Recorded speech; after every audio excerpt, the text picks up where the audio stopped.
क्या होता है, आप तो माँ हैं इसलिए शायद हमारी बात नहीं समझ पाएंगे। अब ये शरीर तो नया है इसका, लेकिन जीव तो पुरातन है ना। अब कौन सा कर्मा के, अब भगवत लीला है, उस पर किसी का कोई अधिकार नहीं हो सकता। मान लो अब इस बच्चे का क्या अपराध, नई अवस्था है, अभी तो नया कोमल बच्चा है, लेकिन अंदर जो जीव है वो बहुत पुराना है। उससे कौन कौन से कर्म हुए हैं, उसका परिणाम इस नवीन शरीर को भोगना पड़ रहा है। इस शरीर में आते ही कैंसर, नहीं ये अवस्था, बच्चा है अभी, इस समय तो इसके द्वारा कोई पाप नहीं हुआ ना।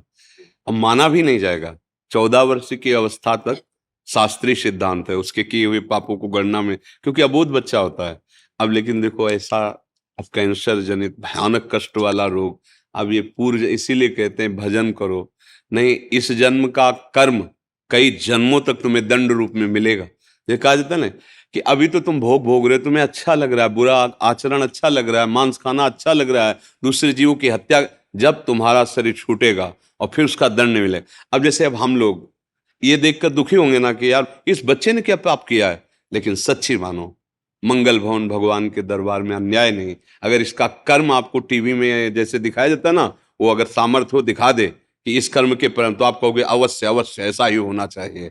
बस भगवान कभी अमंगल नहीं करते।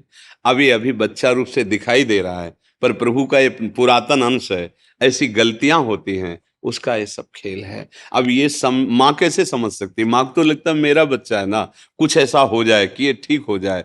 बस नाम जप करो, भगवान के आश्रित रहो, इसका नाम मृत्युलोक है। यहाँ जो हम कर्म करते हैं वो सब संचित होते हैं, उसी के अनुसार नया शरीर मिलता है, और वो दंड या पुरस्कार, मतलब सुख या दुख भोगना पड़ता है। इसीलिए इससे मुक्त होना अनिवार्य है। भगवान के भजन की इसलिए जरूरत है कि तुम्हारे कर्म तुम्हारे को नष्ट करने के लिए जो तैयार हैं वो भस्म हो जाएं। तो इसलिए भजन करो, एकमात्र भगवान का आश्रय, भगवान का नाम जप। इस जीव का भी मंगल, मान लियो जप नहीं कर सकता तो आप माँ हो, आप नाम जप करो। हाँ, और इसके लिए करो कि प्रभु मैं नाम जप हमारा लिया। इसका लगेगा। हाँ क्यों नहीं, बच्चा है जब तुम्हारा। ये भी ऐसे ऐसे करती है कई बार हाँ, सीता पर राम। आपका आशीर्वाद काम करेगा, माँ हो ना। नाम जप करो और धैर्य पूर्वक रहना, जो निर्णय हो वो भगवान का विधान है। दुख तो लगता है माता, दुख तो हमें भी लगा, छोटा बच्चा है, इसका क्या खेलने की अवस्था है, कैंसर से पीड़ित है, पर अवश्य भगवान कहते हैं अवश्य में भोक्तव्यम कृतम कर्म शुभासु। इसलिए हाँ, राधा राधा राधा राधा नाम जप करो।